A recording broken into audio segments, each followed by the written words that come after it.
আমার কলকাতা নিউজ, কথা হবে সামনাসামনি।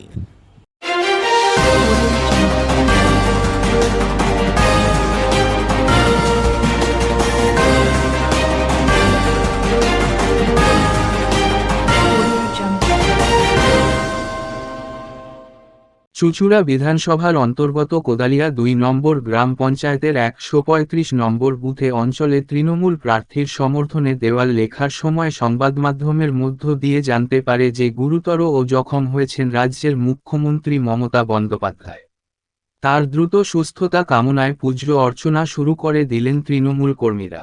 তারা নেত্রীর দ্রুত আরোগ্য কামনা করে এই পূজা অর্চনা শুরু করলেন। তারা স্থানীয় জটিলেশ্বর মন্দিরে মুখ্যমন্ত্রী মমতা বন্দ্যোপাধ্যায়ের নামে দ্রুত আরোগ্য ও সুস্থতার কামনা করতে শুরু করলেন।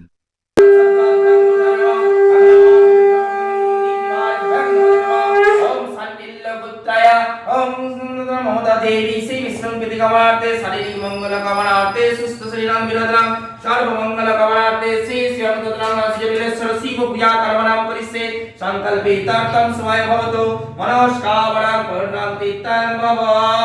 ओम नमो श्री विष्णुनाय नमः। त्र्यंबकं यजामहे सुगन्धिं पुष्टिवर्धनम् उर्वारुकमिव वन्दनं मित्रमक्ष्यामृतात्। शिवाय नमः।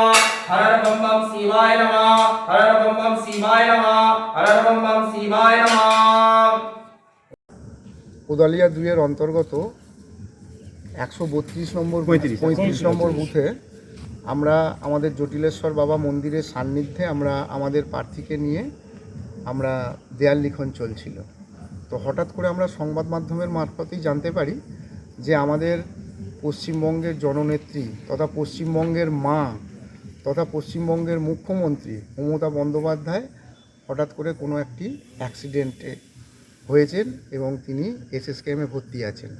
আমি তার দ্রুত আরোগ্য কামনায় তার জন্য আমাদের এই জটিলেশ্বর বাবার মন্দিরে আমরা সকলে মিলে আমাদের এই ১৩৫ নম্বর বুথের যত জনগণ আছেন, আমাদের তৃণমূল কংগ্রেসের যত কর্মীবৃন্দ আছেন, এখানে মেম্বার থেকে শুরু করে ১২৫-২৬ নম্বরের কর্মীবৃন্দ থেকে শুরু করে সকলে আমরা আমাদের মায়ের যেরকম অসুস্থ হলে, আমাদের প্রত্যেক পরিবারের মা অসুস্থ হলে যেভাবে আমরা দ্রুত তার আরোগ্য কামনার জন্য ভগবানের কাছে, ঈশ্বরের কাছে, আল্লাহর কাছে প্রার্থনা করি, তো আমরা এখানে আমাদের এই জটিলেশ্বর বাবার কাছে আমরা তার দ্রুত আরোগ্য কামনার্থে আমরা এখানে যজ্ঞ অনুষ্ঠান করলাম।